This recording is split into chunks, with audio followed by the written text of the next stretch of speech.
Hey guys, it's Ricky from the Guitar Mission Project. Today we're going to continue our section on the fretboard and we're going to go over finding fifths.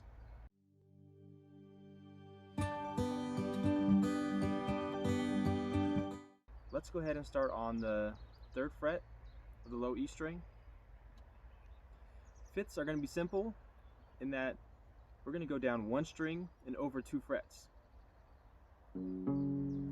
And this is a very common sound. You probably hear this like in rock music.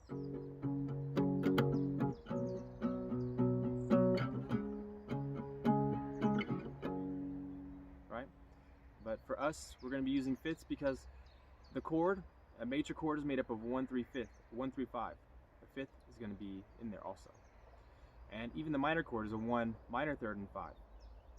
But here, we're just going to take the 1 and the 5, and that way we can play a chord, play the notes of a chord without having to play the entire, playing the entire chord. So if you're plucking along with a chord, a thing that always works is 1, 5. And just pluck along, okay?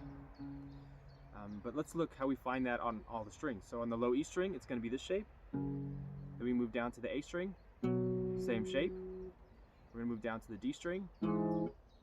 There we go, same shape. Then when we move down here to the G string, instead of going over 2 frets, we're going to go over 3 frets. Then we move down to the B string, and it's going to be the same thing as up above. 1 down, 2 over.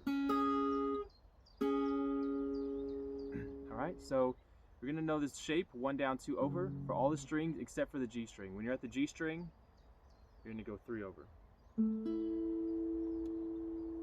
Okay?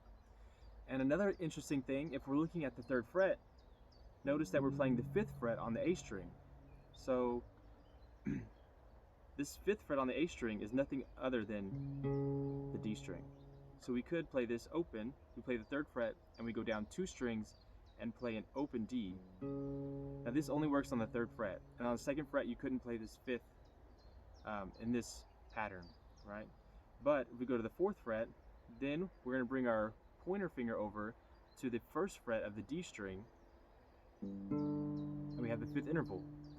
And this shape, so pinky on the 4th fret, pointer 4th fret of the low E string, pointer finger on the 1st fret of the D string, this shape we carry over. So it's 2 down and 3 over to your left. Okay? 3 frets over to your left. And that'll give you this other 5th shape. One quick thing, with this 5th over here, not only can I go down, but I can also go over and carry the 5ths.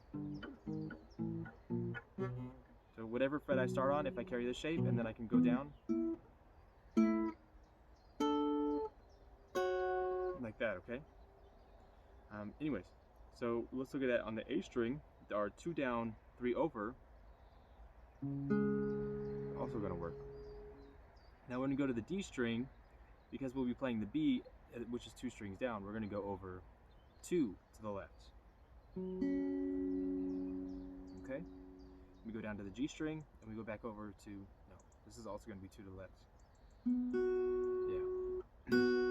So it's just like how we looked at the octaves. On the low E and the low A, because we're going down 2 strings, it's going to be 1 shape. And then on the D and the G strings for our bass notes, it's going to be over, it's going to be a different shape. All right, so let's look at this again. 2 down, 3 over, low E string. We go to the A string, 2 down, 3 over. We go to the D string, we're going to go on 2 down, 2 over to the left, yeah? And same thing when we go to our G string. Alright guys, those are some ways to find 5th intervals on the fretboard. And again, we're looking at relative notes because we should know all the notes on our low E and our low A string, and from there we can find other notes without necessarily memorizing the entire fretboard. Although I would definitely recommend to memorize the entire fretboard. However, there are tricks to get around it so that in the beginning we can find notes easily without busting our head for 12 times 6